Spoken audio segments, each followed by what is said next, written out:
ৰাজ্য চৰকাৰে যিটো উচ্ছেদ প্ৰক্ৰিয়া অব্যাহত ৰাখিছে, এই গোটেই উচ্ছেদ প্ৰক্ৰিয়াটোৱে এটা কথা পুনৰবাৰ প্ৰতিষ্ঠা কৰিছে যে অসমৰ ভূমিত অবৈধ বাংলাদেশী মানুহেই হওক বা আন লোকে অবৈধভাৱে বেদখল কৰাৰ গোটেই প্ৰক্ৰিয়াটো যে চলি আছিল, বিভিন্ন লোকে অভিযোগ উত্থাপন কৰিছিল, এই অভিযোগ যে সত্য সেই কথাটো পুনৰবাৰ প্ৰতিষ্ঠা হ'ল।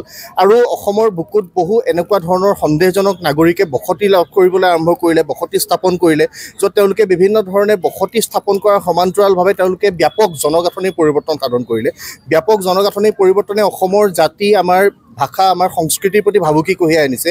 গোটেই প্ৰক্ৰিয়াটো এটা বিধি ব্যৱস্থাৰ মাজেৰে চলি থকাটো আমি বিচাৰোঁ।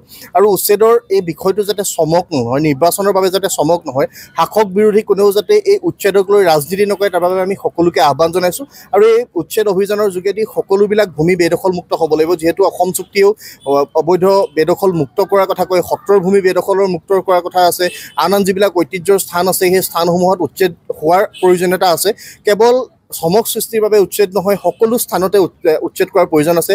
বনাঞ্চলসমূহৰ ভূমি বহু স্থানত বিভিন্ন লোকে বসতি স্থাপন কৰা আৰম্ভ হৈছে, আৰু য'ত য'ত এনেকুৱা ধৰণৰ বসতি বিভিন্ন ধৰণৰ লোকে, সন্দেহজনক লোকে আৰম্ভ কৰিছে, এই গোটেই বসতিসমূহত উচ্ছেদ হোৱাটো আমি বিচাৰোঁ। আৰু উচ্ছেদৰ যোগেদি সকলোবিলাক ভূমিক বেদখলমুক্ত কৰি স্থানীয় মানুহৰ, খিলঞ্জীয়া মানুহৰ প্ৰভুত্ব থাকিব পৰাকৈ এটা পৰিৱেশ অসমত ৰচনা হ'ব লাগিব। অসমত সদায় খিলঞ্জীয়া মানুহৰে প্ৰভুত্ব লাগিব। এই বিষয়ত বঢ়াই নিবৰ কাৰণে চৰকাৰখনে দায়িত্ব ল'ব লাগিব। আৰু এই বিষয়সমূহক লৈ যিসকলে ৰাজনীতি কৰি আছে, সেইসকলক চিনাক্ত কৰি আহিব লগা সময়ত যাতে অসমৰ জনসাধাৰণে প্ৰত্যুত্তৰ দিব পাৰে, তেনেকুৱা এটা পৰিৱেশ আমি সকলোৱে মিলি ৰচনা কৰিব লাগিব। যিহেতু আমি সকলোৱে কওঁ যে অসমৰ ভূমিত আমি খিলঞ্জীয়া মানুহৰ প্ৰভুত্ব বিচাৰোঁ, আমি অগ্ৰাধিকাৰ বিচাৰোঁ। আৰু এই অগ্ৰাধিকাৰটো অনাদি অনন্ত কালৰ বাবে থাকিব লাগিব। খিলঞ্জীয়া মানুহে সদায় মূৰ তুলি অসমৰ বুকুত থাকিব পৰা এটা ব্যৱস্থা লাগিব।